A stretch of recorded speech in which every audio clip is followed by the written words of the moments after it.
Jæja Þór, við erum mættir hérna á Skálpastaði. Hér litla paradísið þín. En nýlega tókstu við starfi formanns Slysavarnafélagsins Landsbjargar.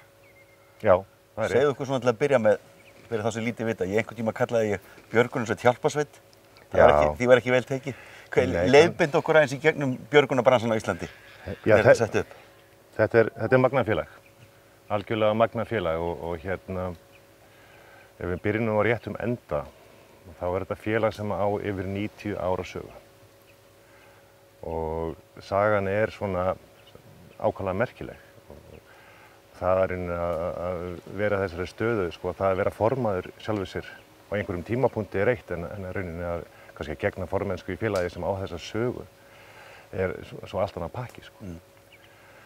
Og þetta félag er stofnað rauninni út frá brýnni þörf þegar að við vorum á þessum stað, það sem var kannski má segja, sko, ákveðin forlega trú í gangi, að sjórinn gæfi og sjórinn tæki.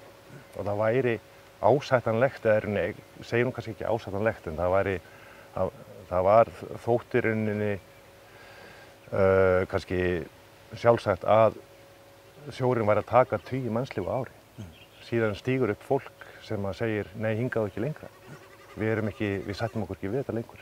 Við þurfum að gera eitthvað í þessum málum og við þurfum að snúa þessari þróun við.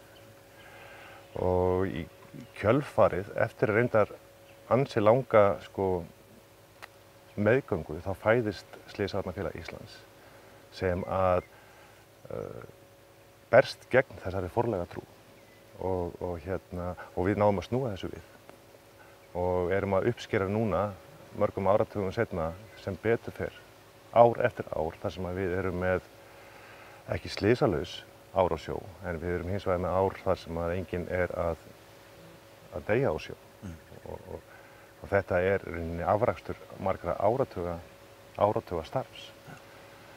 Og Slysavarnafélag Íslands, eins og það heitir í upphafi, að það byggist upp yfir áratugina og síðan er það þannig að við erum með slysavarnadeildir víða land. Síðan koma upp fleiri sveitir sem eru þá hjálparsveitir skáta og flugbjörgunarsveitir. Og svo er það ekki fyrir 99. Það er ekki svo langt síðan sem að við loksins sameinumst í undir einum hatti sem heitir þá Slysavarnafélagið Landsbjörg. Og við erum ekki bara björgunarsveitir, við erum líka slysavarnadeildir. Og það er í rauninni, má segja að það kjarninn í okkar starfi eru slysavarnir.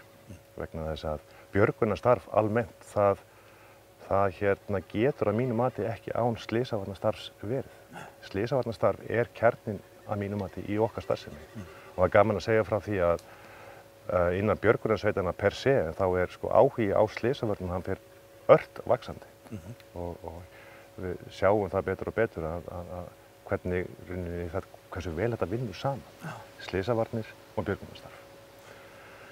Og svona bara, þetta er merkileg saga, ótrúlega merkileg saga og ég get ekki verið að fara yfir hana með þér núna, sko. Nei, ekki alla. En það er ekki alla, sko.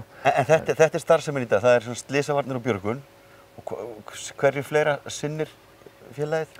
Svo erum við með unglingastarfið. Já. Unglingastarfið er náttúrulega bara rauninni okkar uppeldisstofnun og þar erum við rauninni bæði að innprenta svona réttana hugsun og hjá ungu fólki og sem og að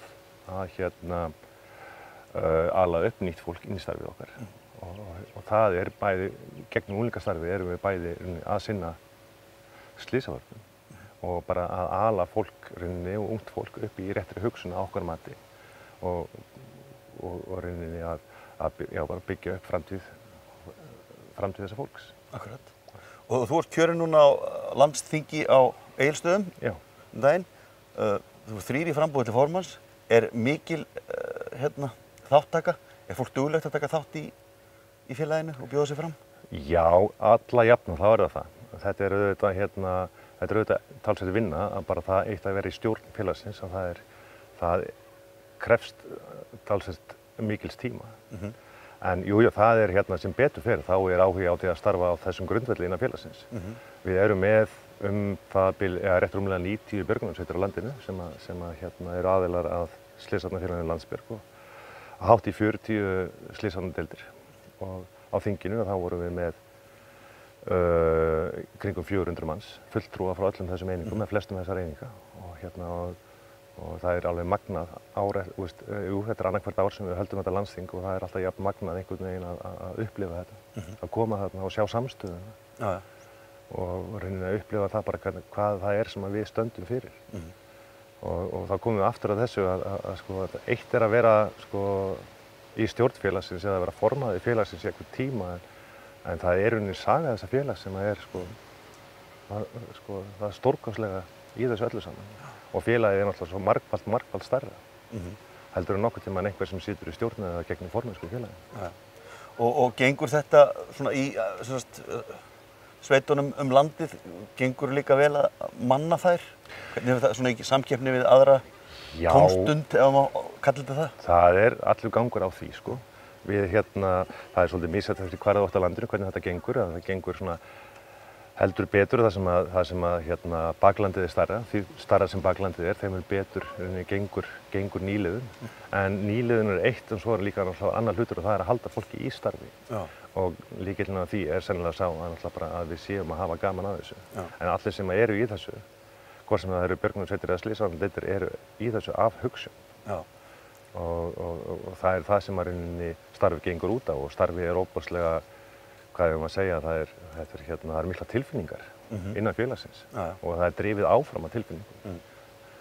Þetta er ein leið til þess að láta gott að sér leiða. Það er að vera félagi í björgunarsveit eða slysavarnadeild. En það eru margar aðra leiðir og hver finnur sér einhverja leið og ég hvet sjálfur sér bara alla til þess að finna sér einhvern vettvang til að láta gott að sér leiða og þetta er ein leið. Og ef menn starfa við slysavarnir eða björgun, maður hefur stundum á tilfinningunum að verða að gönguskó og flíspeysu til að vera aksepteraðar í svona félagskap. En er eitthvað fyrir alla í þessu? Það er í rauninni bara mjög góður punktur. Það er í rauninni það vissulega krefst það ákveðins úthalds og ákveðin búnaðar að taka þátt í þessu starfi og menn fara mislangt í því í rauninni og sérhæfa sig á sinn hátt. En það er rauninni pláss fyrir alla og þetta er félagsskapur og þetta er félagsskapur og leið til að láta gott að sér leiða. Og það þurfi ekki allir að geta gengið á fjöll til þess að geta starfað fyrir félagið og verið félaginu til góðs. Þannig að það er svo sannarlega pláss fyrir alla í þessum félagsskap. Glæsilegt. Vorum að þetta haldi áfram að draga sér fólk. Við erum staddir hérna á Skálpastöðum. Þetta er skemmtilegt þorp sem þú byrðir í. Hverjir eru nágrannar hérna?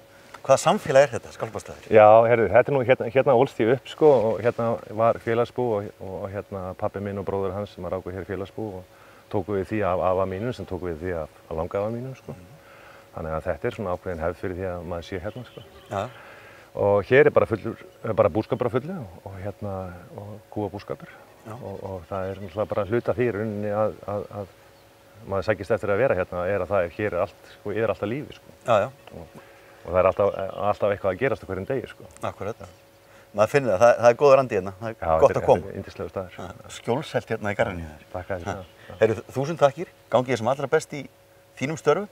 Takk fyrir það kærlega.